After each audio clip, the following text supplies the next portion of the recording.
He's probably going to roll over, actually. Hi, everybody. This is Annie, and that's Ashley. And today we're visiting the Shore Sanctuary with Howard.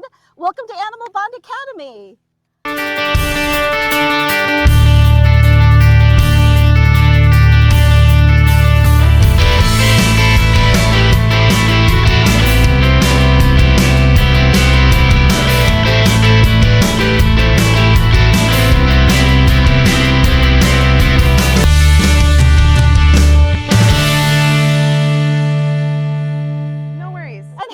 How long has Shore been around? So Alex and I have been partnering up with Rescue for, God, I'm going to say about 8 years. Wow. I've been doing rescue myself for a while. I started off as a vet tech and then started my own pet grooming business, and that's kind of how I fell into rescue. Okay. But Alex and I have been doing rescue, together for about 8 years.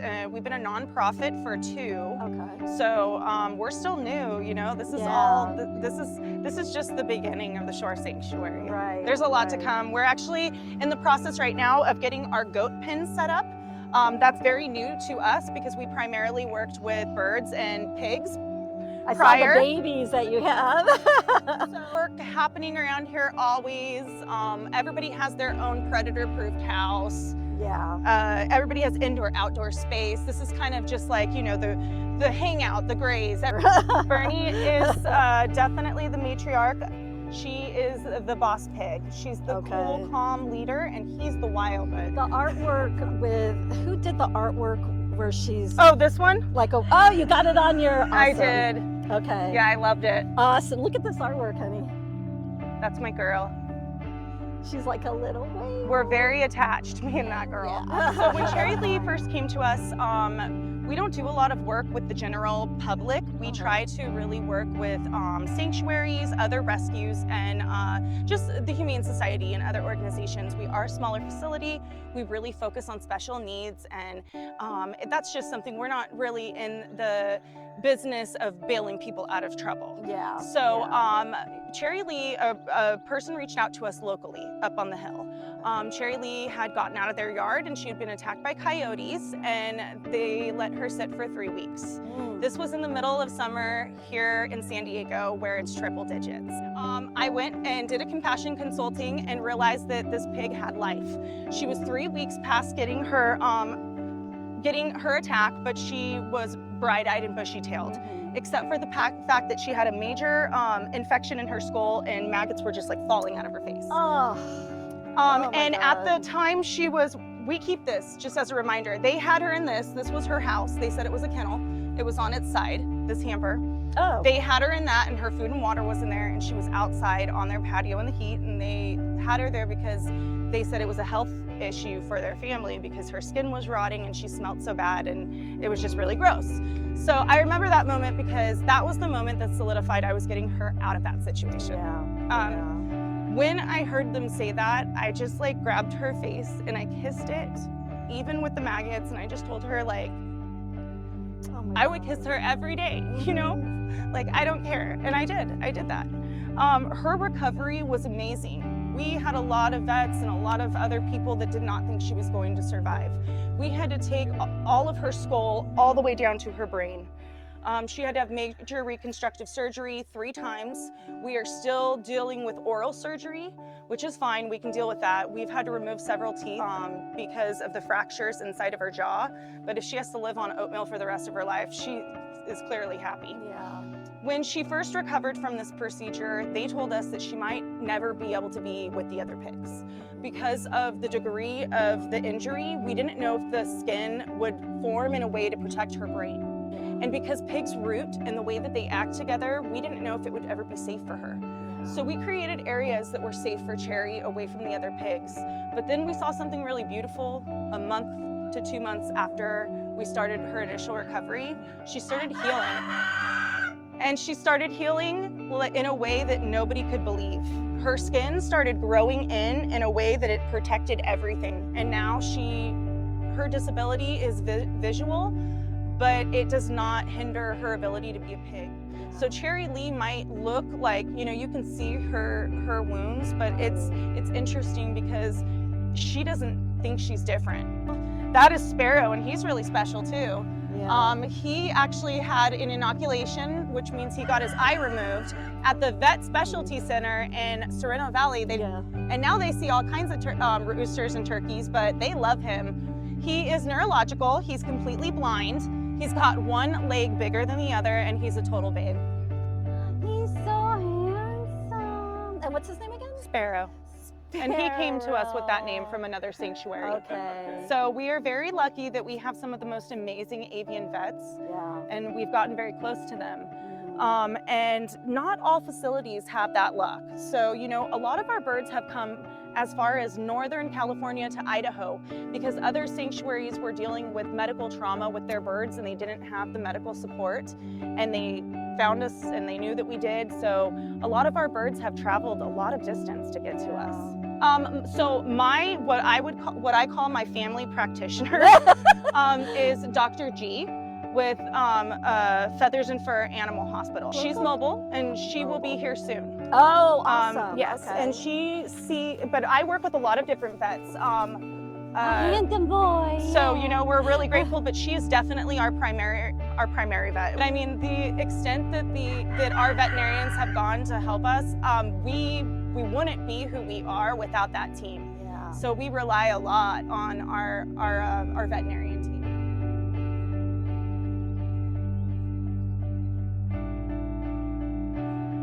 Who wants pumpkin? Pumpkins! Oh! Okay, Nora, ready? want the pumpkin! Oh, it's so much fun!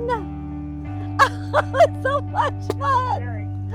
Cherry! Get Cherry, Roger. Here comes Cherry. Love it! Oh my God! Look at this! They're taking their favorite pieces. Oh my goodness. Oh my goodness. Oh, you guys are the best. I love it when animals are like, this is mine. They go off in their corner. There are some people, Ash, that are just, they are very, everybody we film is amazing, but there are a couple that just, like, it's in their soul, and you're one of them. Thank you. And that's what, I mean. Because it really is.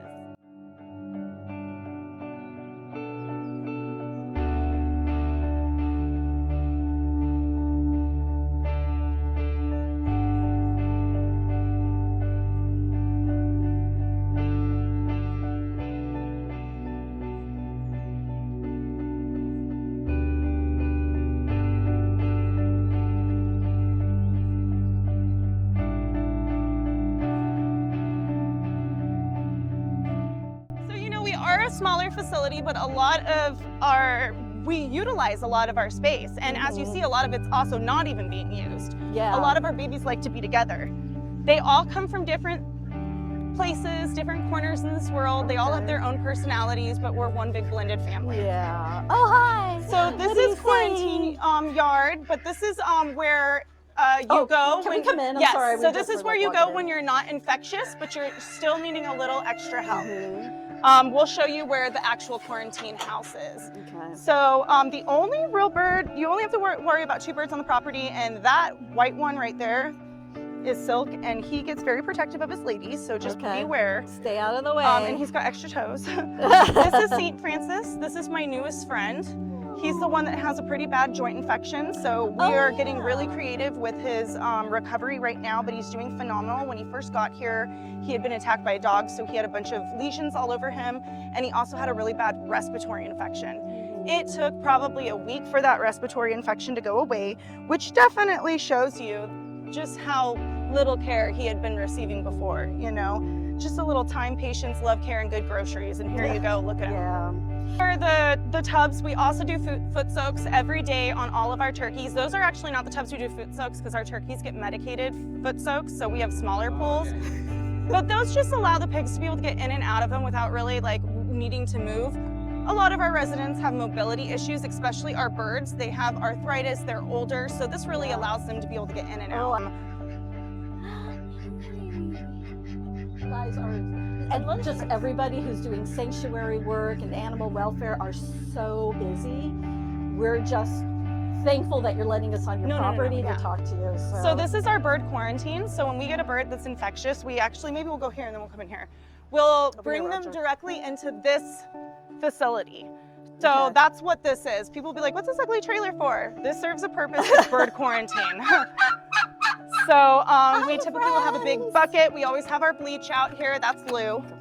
And this is where our birds go. It's cleaned because we don't have anybody in quarantine right now, so you're allowed to look in here. Okay. Hi, friends. Oh, love big. That's Sam. Sam.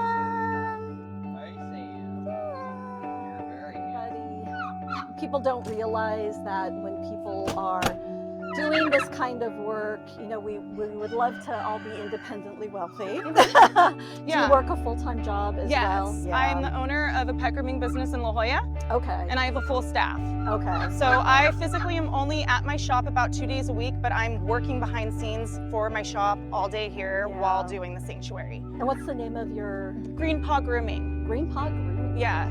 Yep, and we're all organic, all natural, vegan facility. Okay. We've been around for about 12 years. Okay, yeah. Awesome. Yeah, I always think it's interesting when, you know, to not just, hi beauty. Yeah, I really wish that it would be where I could dedicate more time. I think mentally it would probably be a little better for me, but it's not where I'm at right now. Yeah. I have plans and hopefully that will, I will be able to do that eventually, you know. And if people understand, so, you know, not just the animals that you're caring for, but everything about the people that do this work. Yeah, and it's not just us either. I think it's really important to remember that this is a community place and we really rely on our volunteers and our support. Yeah. And that's emotionally, physically, and financially. It's not just finances. It's we really need physical support here. We can't do it on our own. That's Bronco. When Bronco first came to us a few years ago, he had been at another sanctuary for 7 years and they thought that he was completely paralyzed. He just wasn't walking. Yeah. And we did extensive laser therapy, we did acupuncture, we did water therapy, we did Adequan and on medication now, and he can walk. Come here, you're making it look like you can't, but you can see his legs. His name's Bronco. I call him the Danny DeVito bird, just because of the way that his body's shaped. I don't know. I think he looks like Danny DeVito. And when I post pictures of him, sometimes I'll tag Danny DeVito, but he's never reached out. So all of our birds have their own little houses. All of them you'll see are completely lined at the bottom with wood. They're all predator proofed. It's something that we don't mess around with. You'll see all the netting. It's just very, very important. We have hopes within the next 6 months to expand this bird yard. So we're gonna take out this paneling, expand it into that area, and hopefully we will double this pond. Okay. Pond therapy is really important because a lot of our birds do have mobility issues. So, who is the bird that you have with the crossbeaks? Yeah, that's Loba right here and Apple. Oh, they're over here. Okay. Or Missy. Sorry. She usually will jump right up, but she just recently had a procedure and she's been a little feisty since. But I would like to try to get her if I can. Got it. Oh, nice. That's nice. Look at you. So tell us about their beaks and Apple and Loba are both crossbeaks, or other known as scissor beaks. Okay. This was both a genetic condition that most likely happened in the egg due to being improperly incubated. So this is kind of what happens when people like to play with Mother Nature. And we hear about it more than you would think, but unfortunately these birds don't usually live past 6 months because they cannot eat on their own. So both of these birds either have to be hand-fed, which we have mastered kind of a skill of learning how to create a food for them, and we hand feed it to them, or they would need to be tube-fed in order to live. Our girls come into the house and they eat 3 times a day. We feed them by hand, and then other than that, they are totally normal birds. They do their own thing, but they can't eat anything. And you'll see we still give them snacks. We'll put treats on the ground for them for enrichment, but they can't get anything in their mouth. So it's really important that we fill their crop, that we always know when their crop is empty and we replenish them. Birds have a really high metabolism. So it's really important that these girls are always, nutritionally kept full. Right. Boba has a tongue that works, but Apple doesn't. So if you look, if you zoom in, this is actually Apple's tongue down here, this bulge right here. Oh. That is Apple's tongue. So Apple's tongue has collapsed. So her tongue is not functioning, but she can still drink. She just kind of dips her whole head into it. Wow. She can't. And actually, if you want, we can walk over and get their water, and I'll show you how I give them water. So this is Loba's water. And we just, this is how we do it.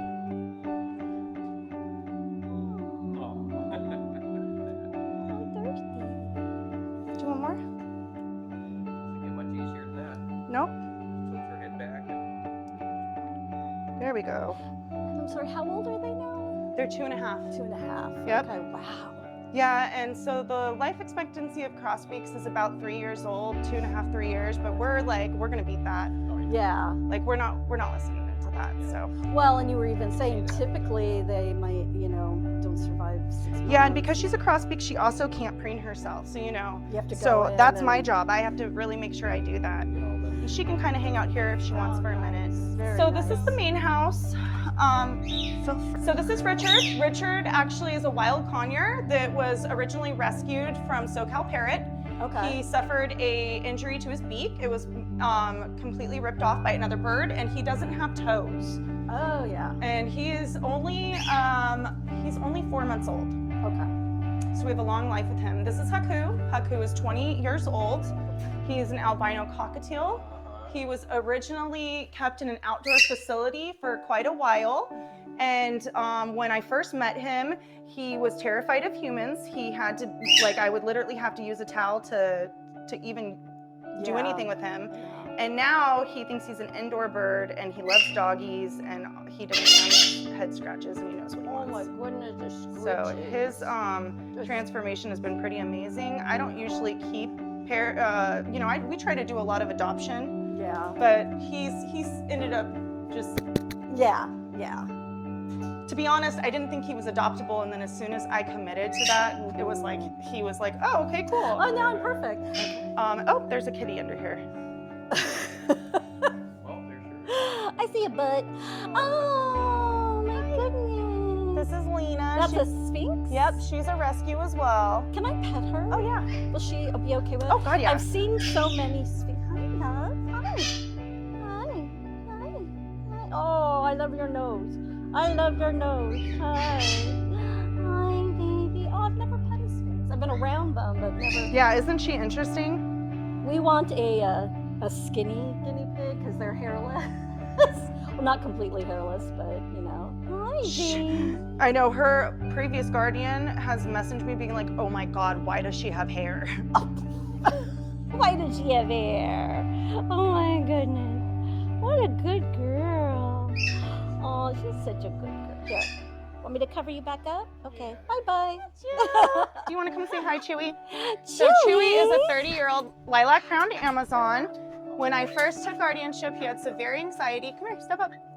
Good boy. Chewy. He's probably going to be a little weird because he's very bonded to this other little bird in Nora's there. right So behind you, sweetie. this is Chewy. Hi, Chewy.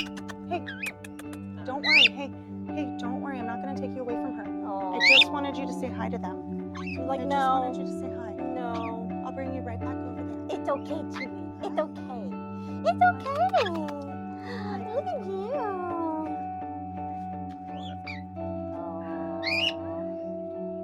Your both lilac crown. There you go. There goes that's my YouTube cover photo right there. For this episode. Exactly. We always like to tell people here that we are not a petting zoo. Yeah. You yeah. know, when you come onto this Chewy. property, these residents aren't here for you, you know? Yeah, so we always like to exactly. tell people, if you want to come up and give them love and they will seek it out, that's great. But if they don't want it, that's Right. okay too. Forcing an animal to do something. That's why I try. Exploitation of any kind is just Right. not okay here. No Whenever speciesism. whenever we do our intros and our goodbyes, it's just like, hey, is this a moment that works for the animal? Yeah. Great. Let's Yep. do it. Yeah. They're so good.